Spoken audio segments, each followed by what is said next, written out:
So let's look at trigonometry, and this time let's look at cosine rule. So this question is about the fish shop that has the logo, and that's how logo looks like, and then we are given measurement.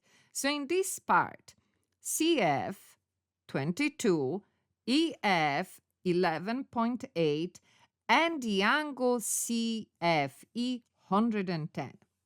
Use the cosine rule to work out the distance CE. So this is the distance I am looking for. Now, they're very good because they've told us what to use. So cosine rule, let's get the formula. So page 16 in our table, that's our formula for the cosine rule. We make sure we write it down in our exam question. So in order for me to use this formula, I need to know what is A and B and C and B and C and A in my triangle. How do we do that? We start first with an angle, either angle that is given to you or the angle that you are looking for. So that is my capital A. The side that is opposite that angle, that side will be small a.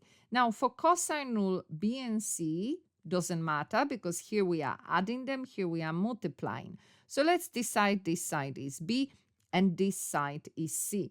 Okay, let's replace letters with numbers. So our A, that's the length of CE. So we are saying CE to the power of 2 equal B is what? 22 to the power of 2 plus C 11.8. Actually, let's put that in the bracket to make sure we understand the whole number is taken to power. Let's move that a little bit for our calculation. Multiply by B again, 22. Multiply by C, 11.8. And then multiply by cos. And our angle A is 110. I'm a little bit tight for space. Okay, so we need CE, not CE to the power of 2. So how do we eliminate that power of 2? We take a square root of the other side.